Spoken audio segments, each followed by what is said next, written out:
En France, il y a eu un seul phénomène qui équivalent, c'est peut-être un peu un mot fort, mais qui se rapproche de la force de l'Amérique. Curieusement, c'est le dernier véritable chef d'État qu'a eu la France. Il s'agit de Gaulle. Et De Gaulle, il parlait souvent d'une certaine façon que peut-être des gens ne comprenaient pas. Dès qu'il est arrivé en 58, puis après dans les années 60, il a parlé de tout ça. Je parle de sa présidence, je ne parle pas de son rôle dans la Deuxième Guerre mondiale et tout cela. Mais De Gaulle parlait sans arrêt que lui, en tant que chef d'État, ne doit pas être un chef d'État des partis, mais pour la France. Et il mettait toujours sa foi en avant. Vous me parlez de l'idée que je me fais de la France. Ce n'est pas un sujet nouveau. Il est tout à fait vrai, je dirais que c'est ma raison d'être. Il est tout à fait vrai que depuis toujours et aujourd'hui, je me fais en effet de la France une certaine idée. Je veux dire par là qu'à mon sens, elle est quelque chose de très grand, de très particulier. C'est du reste, je le pense, ressenti par le monde entier. Il y a même là quelque chose d'extraordinaire.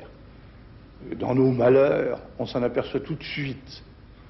Et quand nous sommes heureux, prospères, glorieux et forts, on s'en aperçoit aussi, dans la mesure où les gens nous regardent avec envie. C'est vrai, la France est une chose, à mes yeux, très considérable, très valable. Et elle doit avoir dans le monde, quel qu'il soit, à toute époque, naturellement d'après les circonstances, elle doit avoir un rôle à elle. Il faut que la France joue son rôle, c'est exact.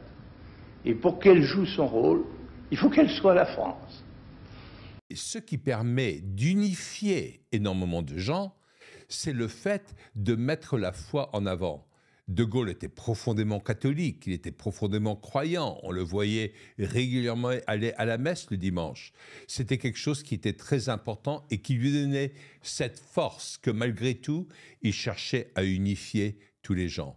Tout le monde n'était pas toujours d'accord avec ses décisions, par exemple sur l'Algérie française, sur d'autres aspects à l'époque. La guerre d'Algérie, De Gaulle a perdu tout un soutien qu'il avait, des gens qui étaient plus proches de l'OAS à l'époque et de tout cela.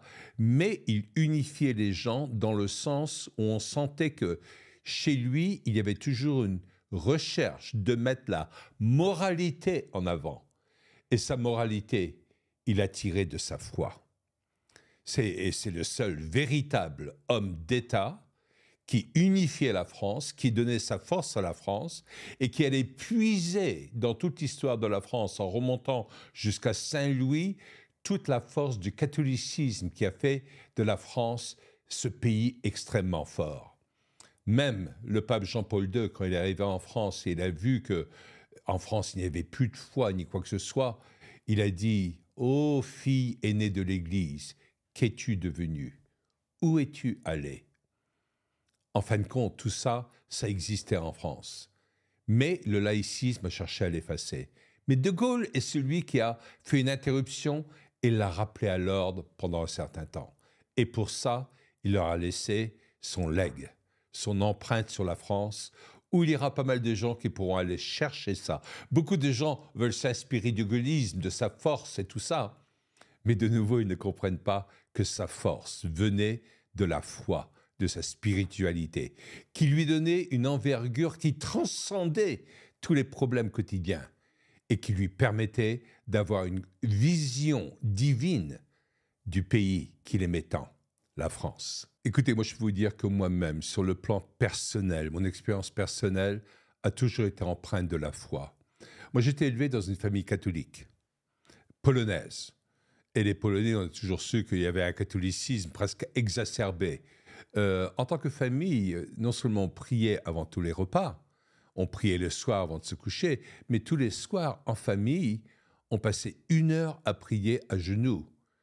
Et comme j'étais élevé dans un milieu extrêmement pauvre, À ces moments-là, on ne ressentait pas du tout la pauvreté, mais on ressentait la richesse. Ah oui, je sais, certains d'entre vous allaient me dire, oui, mais parce que la religion est l'opium du peuple, pour reprendre des paroles de Marx. Non. Parce que l'opium, on en devient dépendant d'une façon malsaine, alors que la foi nous donne des ailes. Elle m'a toujours donné des ailes dans le fait d'une certaine moralité où je sentais la présence de Dieu avec moi en permanence dans tout ce que j'allais faire. Ensuite, à cause de mon expérience aux États-Unis, j'étais dans un lycée catholique et puis je n'ai pas aimé le comportement des enseignants, etc., parce qu'il me semblait hypocrite, contradictoire, presque pharisien d'une certaine façon. J'ai rejeté la foi et je me suis dit athée. Mais réellement, je n'ai jamais été athée. Il y avait toujours quelque chose qui était présent en moi.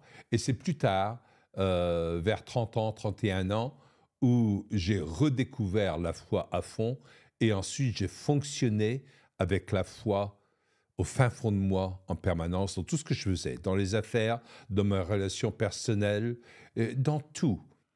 Et c'est ce qui m'a toujours permis d'aller de l'avant. Il n'y a pas de place pour la dépression, il n'y a pas de place pour la tristesse, il n'y a pas de la place pour un esprit de victime, il n'y a pas de place pour toutes les choses qu'aujourd'hui on remplace avec du Xanax, avec des psychothérapeutes, avec tout ce genre de choses. Alors que si on a la foi, on sait où on va. Et chaque fois que nous nous retrouvons face à la justice humaine qui nous fait défaut, il y a des moments comme je l'ai vécu moi-même, il y a des moments où on se sent humilié, on se sent persécuté. Heureusement qu'il y a la foi, parce qu'on n'est jamais seul si on a Dieu dans la vie.